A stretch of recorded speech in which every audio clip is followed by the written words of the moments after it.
you all. This is Melissa Anger with Special Olympics Maryland.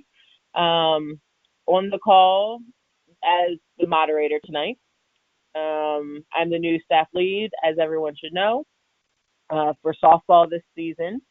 And we have Alan McCauley, who's going to be actually going through the webinar. I'll jump in if needed. He knows more about softball than I do because he's been running it for a few years. So, Alan, go ahead and start. Thank you, guys.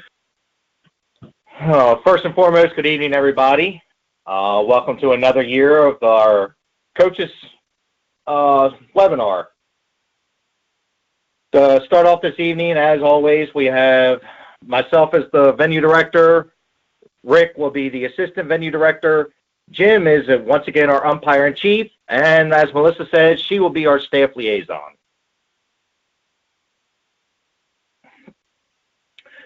For the agenda tonight, of course, we're going to go over the competition team, the competition schedules, the venue maps, special rules emphasis, competition format, transportation, summer games updates, and then we'll finish it up with any questions.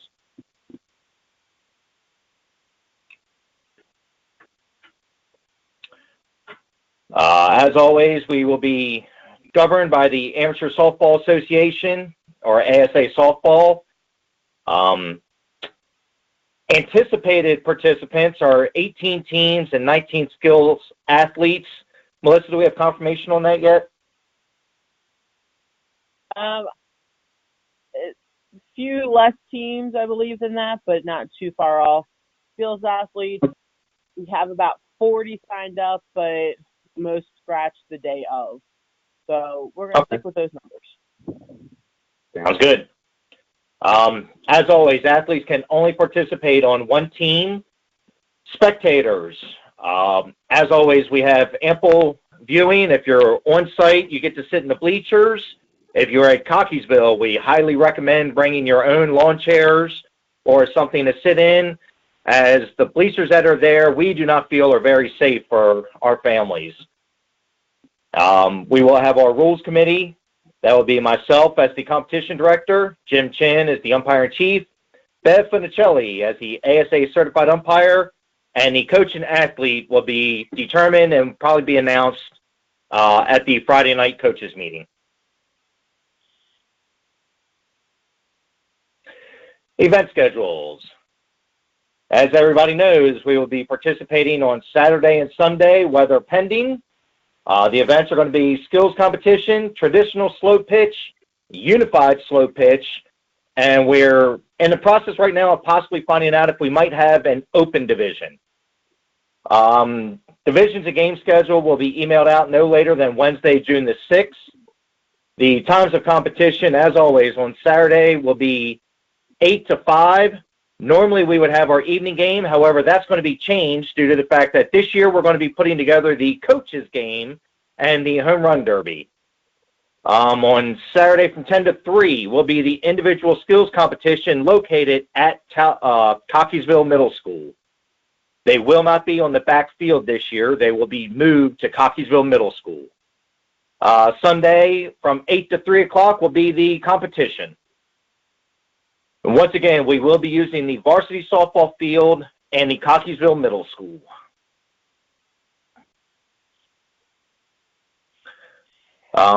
Thursday, June 7th, we need to make sure that all your delegation registrations are in, and that will be also that evening will be the HOD meeting in the Loch Raven room at University Union.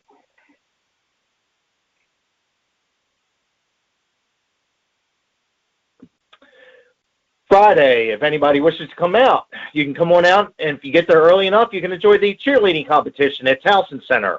You get to see the other half of what the McCulleys and Bakers do, as that is Anna's event, and we have a great time there having that and get to cheer on some of your other county participants. Family hospitality will be available tentatively in the Towson Center. Dinner, of course, 4 to 6. The block party and merchandise will be in lot 20 from 5 to 7. The coaches meeting will be announced closer to the games. We'll probably discuss that, send that out when we send out the divisioning email. and that will be Friday night from 6 to 6:30. More than likely, we'll probably be in the same room as we have been the past couple years inside CQ Arena. And then 6:30 to 7:15 will be the staging of the athletes, and then 7:30 to 9 will be the opening ceremony and the torch lighting.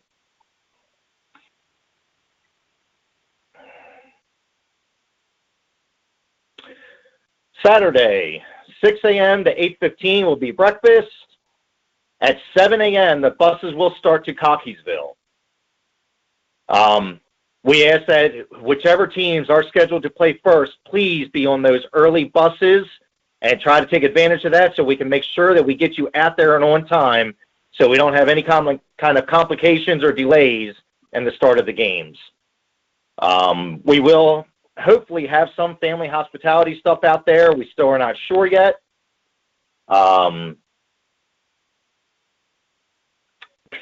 Dinner will be from 4 to 6. Once again, we're hoping to have some merchandise out there as well. And then, as I said, at 5:30, we're looking to start the evening coaches game, and the home run derby will be right after that at the Towson Stadium. From 6 to 9 will also be the Olympic Park and Dance. This year's theme is Tropical Island. And from 7:30 to 8:30, they will be having the family reception at the CQ Arena Concourse. And just interject real fast, the family reception is for families only. No athletes are going to be permitted into the reception.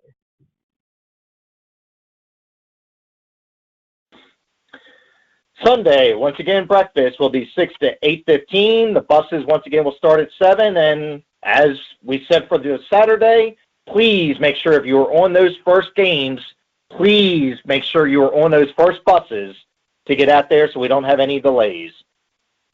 As we know, on Sunday, it gets to be very hectic considering the fact that we need to try to get the games accomplished as quickly as possible and get everything wrapped up and cleaned up so we can turn the fields back over to the school.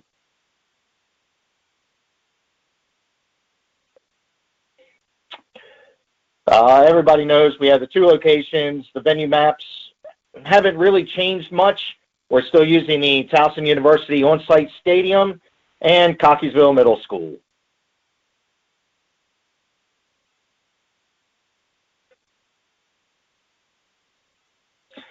The difference with Cockeysville, you see where Field 4 is, which we normally use on Sunday as our awards field.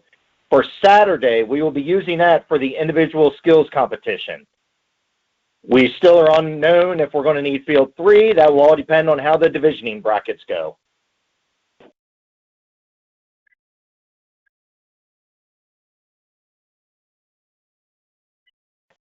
And by now, hopefully, most of you know how to get out to those fields. If not, feel free to use the events guide or just type in Cockeysville Middle School for your GPS maps in order to find out how to get there. Quickest route, as always, is to go up 83. And personally, I like to just get right off on Warren Road. That way you only make those one turn onto the road where Cockeysville Middle School is located.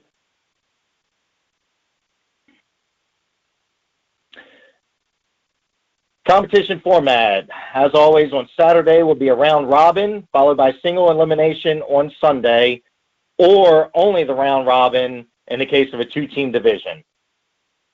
Should the 2 teams be tied following preliminary, the tiebreakers, of course, our first will be head-to-head competition results, second will be total runs scored or the runs differential, and third will be total runs allowed. The medal round will conclude on Sunday with teams competing in semifinal games, followed by the gold and bronze medal, if necessary, game.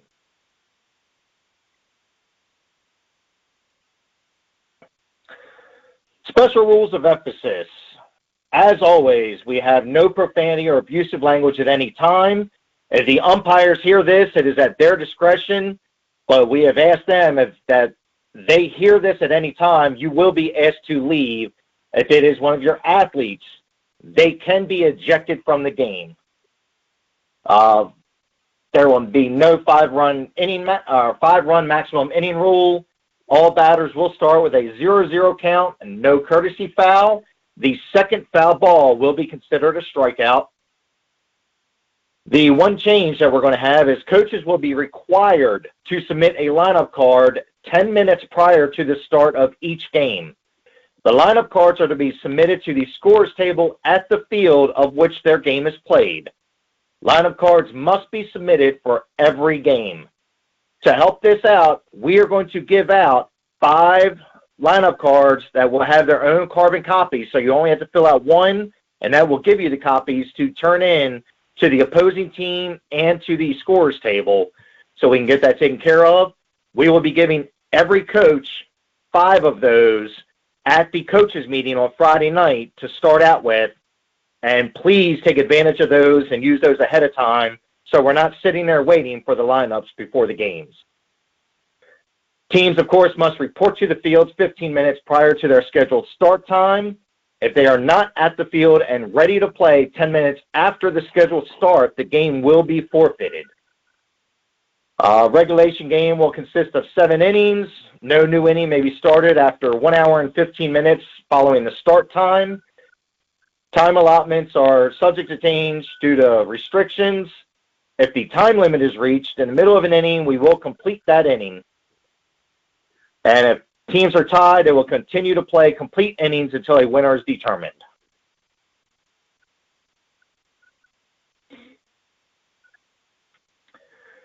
Complete innings must be played unless the team's second at bat is in the lead and they do not need to score anymore to win the game. The commitment line, as always, 3 foot across and perpendicular to the foul line, 20 feet from home plate. Once they cross that commitment line, they must continue on to the plate to score. Yep. At the time limit or 7 innings, if the score is tied, you go to international tiebreaker. Right, with the runner at second base. Yep. Okay.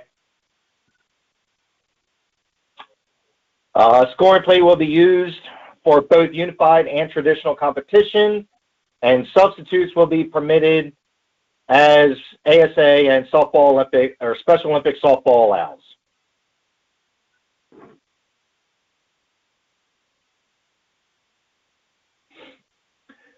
Courtesy runners. Any eligible player in the lineup will be available, and substitutes may be used as a courtesy runner. Only 1 courtesy runner may be used per inning. Of course, in unified, only an athlete may run for an athlete, and a partner may run for a partner. There's the tie-break procedure, which Jim just mentioned. Coaches will be required to stay within the coach's box, and if they come out of the box and or touch any runner while the ball is in play, the runner will be declared out. Run-ahead rule, as always, 15 runs after 4 innings, 12 runs after 5. And the appeal play, any play which an umpire cannot make a decision until requested by a player or coach. The appeal must be made before the next pitch.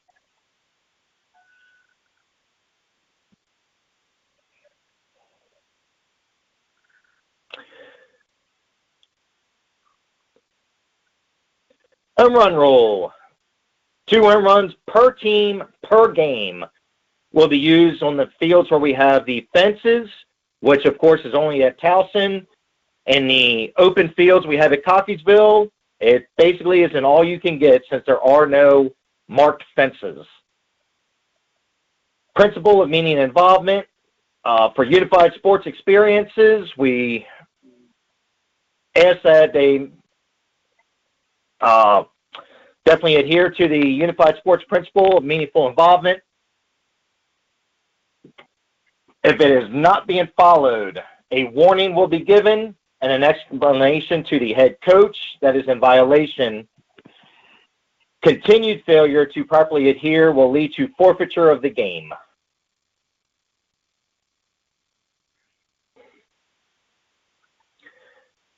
All bats must be on the ASA legal bat list. If there are any players with physical restrictions, they are permitted to use the smaller Little League bats. However, they must still be ASA certified bats, correct, Jim? Yes. Bats will be checked by the umpires prior to the games. And they will determine if they feel any bat is unsafe, they will have that bat removed. We will be once again using the 52 core 300-pound compression balls.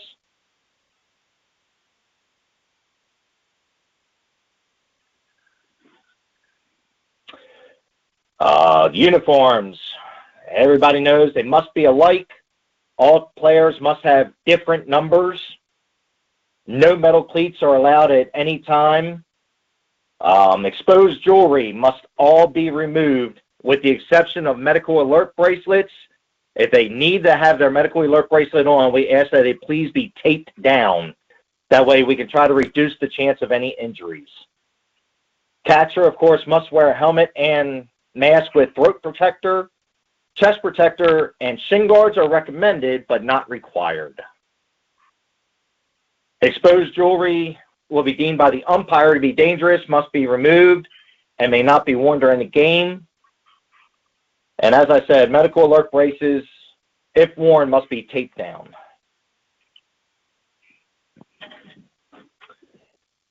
For the home run derby, we're going to have one contestant from each team. They must have their own pitcher or use the pitching machine, and we ask that you please note that when you determine what your player is going to be in it. Only the balls hit over the fence and fair territory counts. The contestants from the lower two divisions will bat from the pitcher's mound with the pitcher at second base. The top home run count will get 2 games to or 2 tickets to Oriole games, and that will be for both the upper and lower divisions.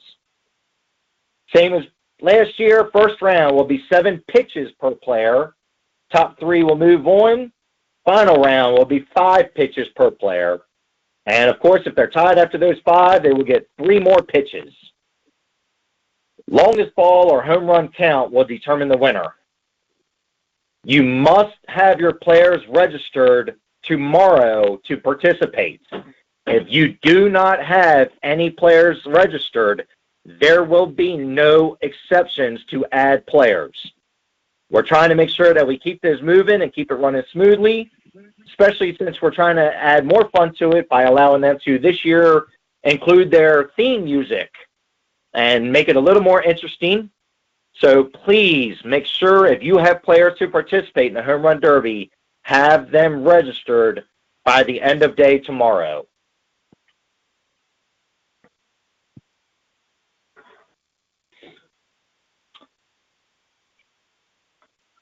Melissa, you want to take these since you know more about them? Sure. So I'm not going to go through all these. There's a lot of transportation ones coming up. The next few slides are going to be all about the general kind of slides for summer games in total. So we're just going to go through this. Again, these will be sent out. So if you please take time to review these after they're sent out. So opening ceremony and block party. Friday night dinner, as usual, will be in the dining hall at the University Union. The block party will be located in lot 20 behind CQ Arena on Friday night by the softball field, just like it always is, same as it has been in the past.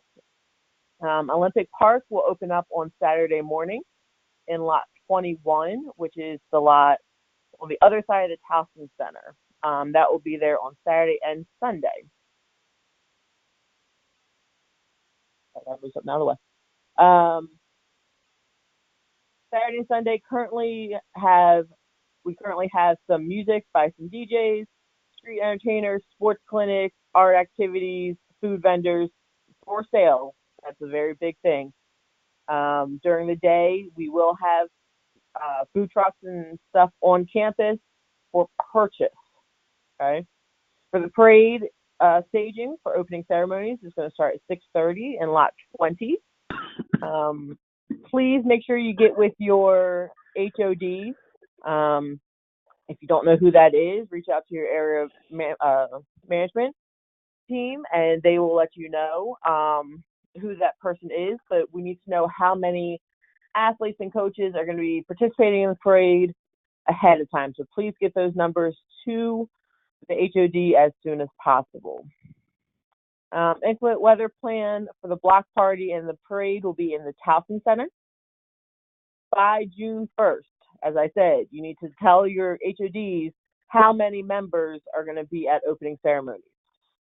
You also need to let us know if there's any of those members, delegation members, are going to be in a wheelchair or have some kind of significant mobility issues so that we can put you guys in the seating that accommodates that the best.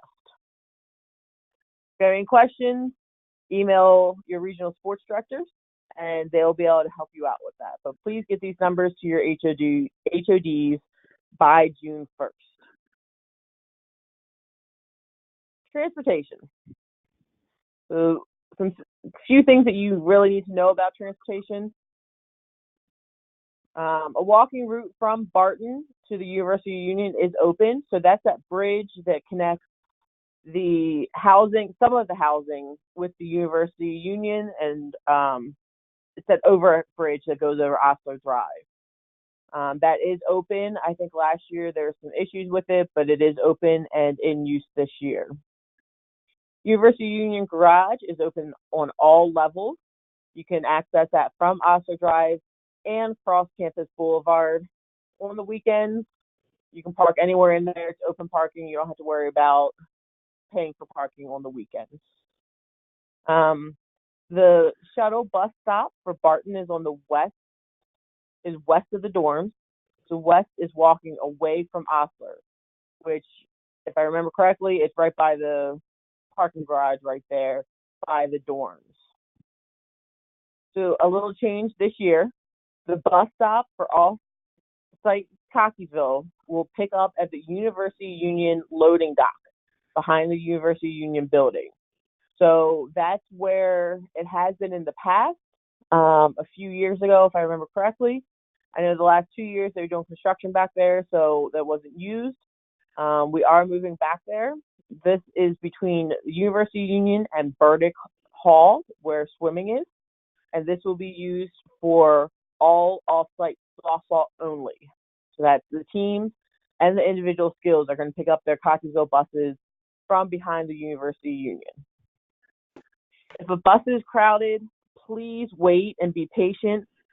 We will have multiple buses, and we are going to have an extra bus actually on Saturday morning to get everyone out there, since we do have some more athletes joining us over at Cockeysville this year. We will have an extra bus. If you are staying on campus, you can stand while the bus is in motion. If you're going off campus, the bus will not move until everyone is seated. There's no standing room when going out to Cockeysville. So please be aware of that. Melissa, I'm going to interject right there. Sure thing. So because of the fact that we have such limited parking at Cockeysville, we are asking everybody, please take advantage of the shuttle service. This includes asking your family members to come park on campus and then take the shuttle over to the fields. Because of having the individual skills there, we're going to be adding a lot more vehicles. And so we're trying to keep parking to a minimum of congestion, because as everyone knows who have been out there before, the only available parking is what is in the lot. After that, you will have to park on the street, and that can start to be a bit of a hike. So again, please take advantage of the shuttle service as much as possible. And as Alan said, we are, to add on to what he just said, we are going to add a couple extra handicap parking spots in that parking lot. Please do not park there unless you have a handicap sign or you need it. Please, please, please, that is for the handicap only. They will be our own signs, but it is a true handicap parking spot.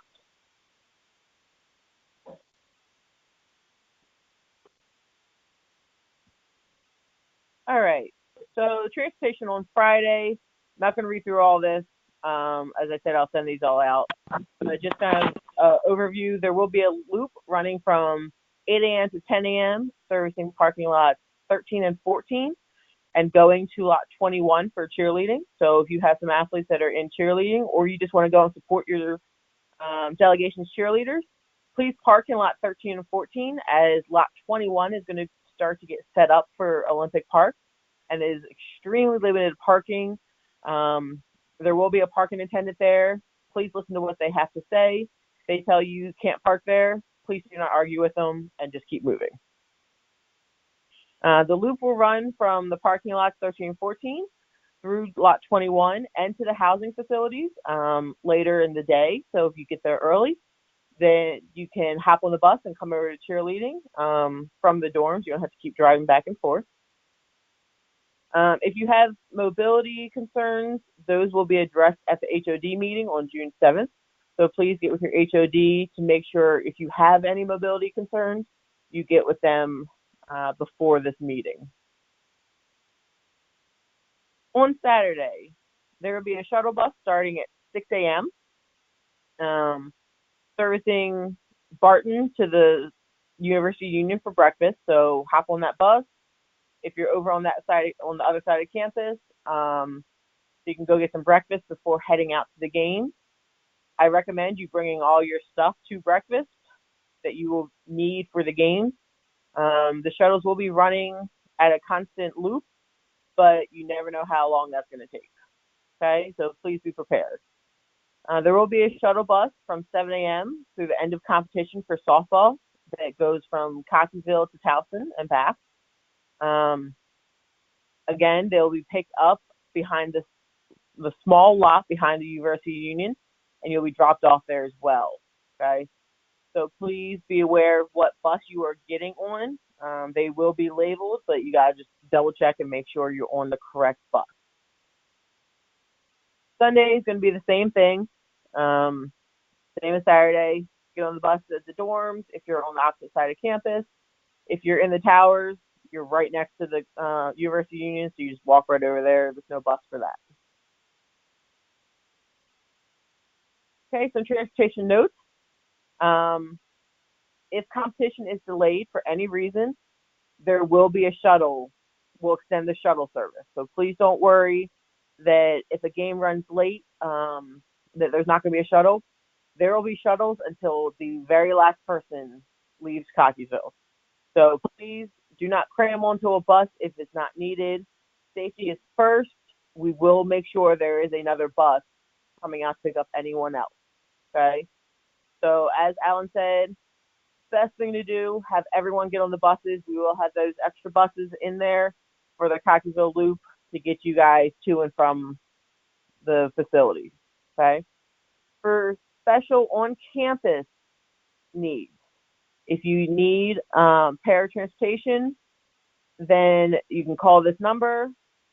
It says 20 minutes in advance at least. You might want to call them a little earlier. You never know what they're doing. They might have to pick up someone else as well. Please give yourself plenty of time if you need this mobility bus. For those that are going to go back and watch competition, the parking lot at lot 19, which is right next to the bocce, the small lot next to the bocce field, this year is parking pass only. There will be a guard there. You will not be allowed in that lot unless you have a parking pass. Parking passes. So there's also, as in the past, the loading dock at United Stadium. This is only for staff and personnel, management team personnel only, and we're not even really allowed to park there. That needs to be kept open. Okay? If you do not have a parking pass and you park there, you will be towed. And the same with lot 19. If you get in there and you don't have a parking pass, there's a very good possibility that you will be towed. You are being warned. Please make sure all your family members know this. And folks, this also goes along for Saturday evening. If any of your family members drive back to watch the coaches game in the home run derby, they will only be allowed to park in lots 13 and 14. Mm-hmm. And they could take the shuttle around to watch the. Yep. Yeah, parking lot 13, 14. A shuttle will drop you off right at lot 20, so there's no concerns there. But please park in lot 13 and 14. Tell your families to park there. It will relieve a lot of headaches, I promise. At the end of opening ceremony, the MC will call each area and county to leave. Okay, please do not leave until your area is called. This is for the shuttle buses to get you back to the dorms or lot 13 and 14, wherever you need to go. Please wait for your area to be called. Otherwise, it's just a mess outside. We're trying to get this as organized as we possibly can. Please follow these rules. Make sure your athletes and families are following this as well. All right, Olympic Park and Victory Dance. So, as I said before, Olympic Park and Block Party, there's going to be some sports clinics. There's going to be some art activities, a movie night. The movie night is going to go along with our theme. If I remember correctly, the movie is Moana. So as long as during the dance and Olympic Park, as long as we have the available space, we're going to have a quiet room with Moana playing for those athletes that just want to sit back and relax and somewhere quiet to sit. Friday night, there will also be a dance demo. So if you're around Friday, between 4 and 6 at the University Union. So after you eat dinner, head on into the Potomac room and watch the dance demo. As it was said before, Saturday night's dance theme, which I know is very important, is Tropical Islands. So make sure your athletes get into the theme and come dressed up and ready to have some fun. Young athletes will have the open house. They'll have 2 sessions this year from 10 a.m. to 12 p.m. and then again from 1 p.m. to 3 p.m. This is only on Saturday.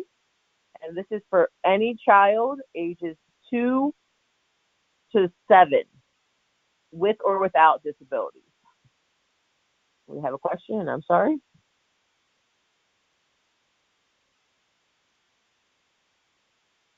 Yes, we will have gluten-free meals at the park and for lunches and dinners, there will be gluten-free options. Couldn't tell you what it is, but I promise there will be some gluten-free options on Saturday and Sunday. And vegetarian. So Saturday nights, I believe that's the next slide. Nope. Saturday night's dinner is going to be, again, brought to you by Famous Days is serving dinners. So if you need a vegetarian or gluten-free option, we will have those provided. Again, I don't know what it's going to be, but we will have those provided for any athletes or coaches that need those options. Our Nixle information is very good to have. All you have to do is send a text, SOMD Sports, to the number provided, and that should say 2018 Special Olympics Summer Games. All questions if there's inclement weather or anything like that, any information that gets sent out via email will also get sent out via Nixle for all of Summer Games. It's not going to be sports specific. So please have your family sign up for this. It's always a good thing to have, just to ensure that you're always on top of all the breaking information that gets sent out. And more Summer Games. As I said before, all registered delegation members will be provided a lunch on Saturday and Sunday. They're cheerleaders, they'll get it for Friday as well. If you're staying overnight on campus, you'll be provided dinner and breakfast during those times as well. So starting Friday night, all the way until Sunday afternoon, if you're staying on campus, your meals are covered as a registered delegation member. That's key. Dinner on Saturday night, as I said, is going to be at Olympic Park in Lot 21 from Famous Days. You will not be able to get a dinner unless you have a ticket. Tickets will be available in the HOD's packet, so you'll have to meet with your head of delegation to get that ticket after the meeting on June 7th. If you have a family member that wants to pay, they can buy breakfast for $8. They would just pay at the register. Lunches are available, are extremely limited. If you have a family member that wants to buy lunch, there's a possibility that might not happen, but there will be food trucks. And this year at Cockeysville, we will actually be having 2 food trucks as well for purchase. I believe one is a sandwich truck and one is a taco truck. That's new this year. So, Melissa, go ahead. So, Coach, is also one thing with reference to the lunches available at Cockeysville this year. They are once again going to be donated by Sheetz. However, we heard your complaints last year, and we have brought that to the attention of SOMD, and they are going to be doing their best and have promised us that this year they will be more sustainable lunches, and we will be having available the types of lunches very comparable to what they get from the Black and Gold on-campus lunches. So please be aware that we did hear the complaints. However, we are very thankful to have Sheetz donate those for us and help us out. But just so everybody knows, for the delegation members, the players and the coaches, they will be lunches available from Sheetz again. Thank you. And if one of your athletes or coaches doesn't want those lunches, that's on them. They can purchase one. You can't go to the food truck and say, I'm a coach for so-and-so's team. You're not getting any free food from those food trucks. So those food trucks are for purchase only. We want to make sure the families have a place to go buy something if they want, instead of having to leave and then come back.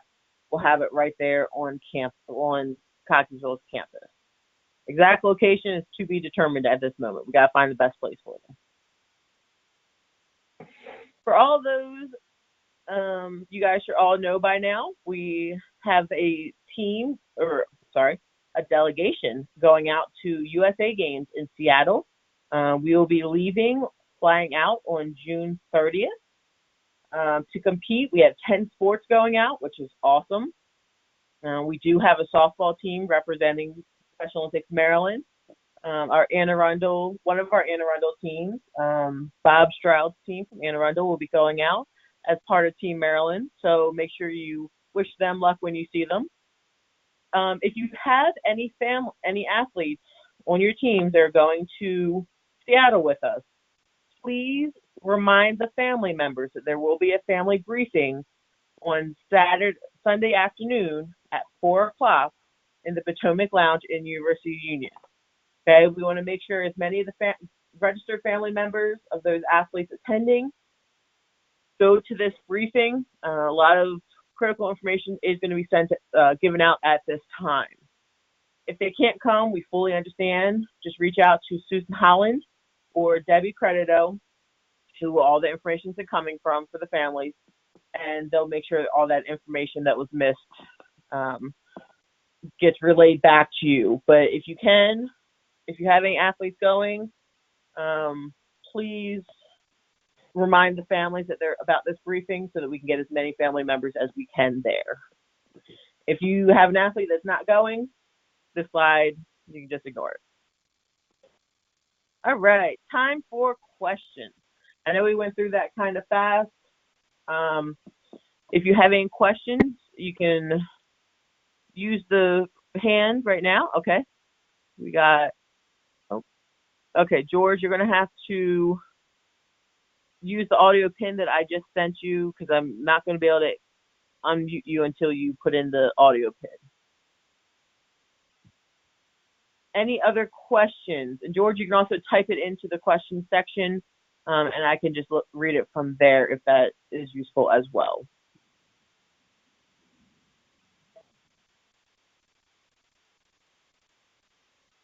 Oh. All right, George, what's your question? I'm unmuted. I got a couple of questions. Sure. Alan, I got a question for Alan on the clarification of a home run. I don't know if Alan remembers this, but last year I had a player who can really hit the ball a ton.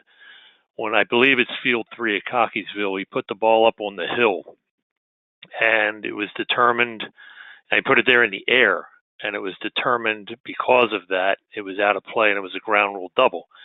Are we going to have that rule this year, or is it back to all you can get if it doesn't go over a fence? Jim, that one's for you, actually. Okay. I got to see which field it is and make a determination. Jim, it's the lower field in the back, Jim. Okay. If it's over 275, I've got to measure the field. If it's over 275 and it hits, it lands on the hill on the fly, then it'll be a home run. But if it's under 275, then it will be a ground rule double. So what's the demarcation? We'll make sure we mention that Saturday morning.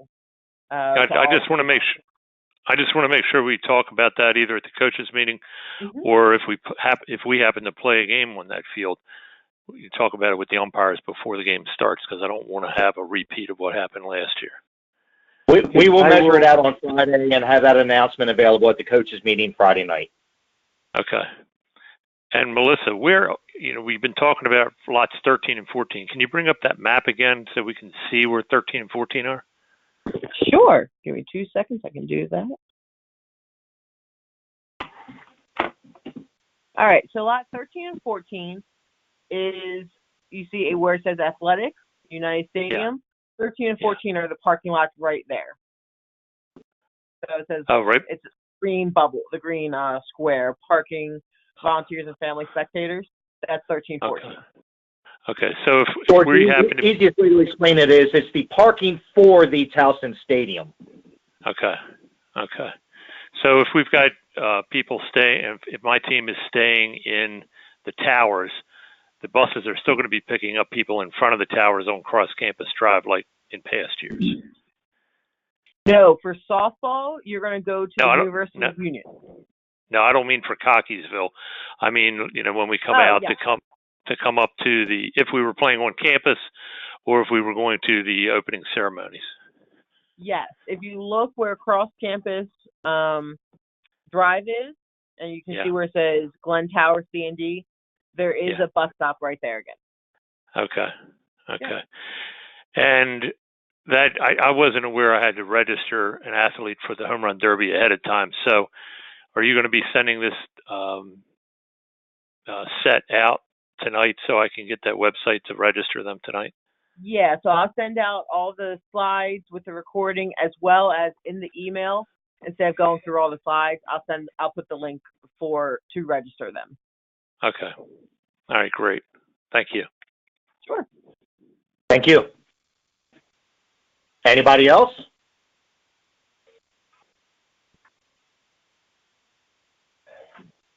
All right. So if there's no other questions, we're going to say good night here. And if you think of a question later on, please feel free to email myself and Alan or Jim. Well, email us and we'll reach out to Jim if need be. But thank you all very much for joining us tonight and taking time out of your Thursday night. And I'm very excited to be part of the softball team. And looking forward to a great competition at Summer Games. So thank you guys in advance and looking forward to seeing you in a couple weeks. Thank you all. See you in 2 weeks. Have a great night.